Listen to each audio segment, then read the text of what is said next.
कमळी मालिकेच्या 19 फेब्रुवारीच्या विशेष भागाचा प्रोमो खरोखरच अंगावर शहारे आणणारा आणि तितकाच प्रेरणादायी आहे.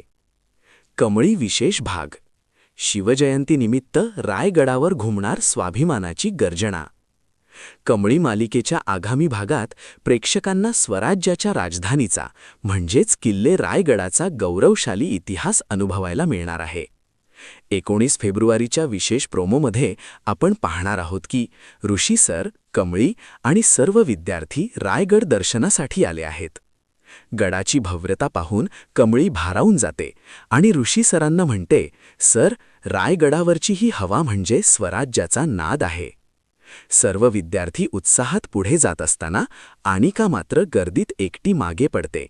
सगळ्यांना शोधत असतानाच तिचा सामना काही टवाळखोर मुलांशी होतो. ती मुले आनिकाची छेड काढू लागतात, ज्यामुळे घाबरलेली आनिका मदतीसाठी धावत सुटते. आनिका दिसत नाही हे लक्षात येताच कमळी आणि ऋषी सर काळजीत पडतात. तितक्यात आनिका धावत येते आणि रडत कमळीला मिठी मारते. तिचा पाठलाग करत ती टवाळखोर मुले तिथे पोहोचतात आणि इतर मुलींना पाहून अधिकच उद्धटपणे वागू लागतात. मुलांचा हा निर्लज्जपणा पाहून कमळीचा संयम सुटतो, तिचा स्वाभिमान जागा होतो आणि ती त्या मुलांना कडाडून ठणकावते.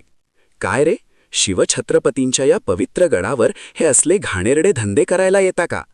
आज जर महाराज असते तर तुमच्यासारख्या नराधमांचा चौरंग केला असता. कमळीचा हा रुद्रावतार पाहून ती मुले थरथर कापायला लागतात. ऋषी सर देखील तिथे पोहोचतात आणि त्या गुंडांना केवळ मुलींचीच नाही तर छत्रपती शिवाजी महाराजांच्या चरणी नतमस्तक होऊन माफी मागायला लावतात. स्त्री सन्मानाची शिकवण देणारा हा शिवजयंती विशेष भाग अत्यंत थरारक असणार आहे. पुढील भागात काय घडणार, कमळी त्या मुलांना आणखी काय धडा शिकवणार, हे पाहण्यासाठी पाहायला विसरू नका कमळीचा हा विशेष भाग. हा प्रोमो इथेच संपलेला आहे. भेटूया पुढील भागात. तोपर्यंत नमस्कार.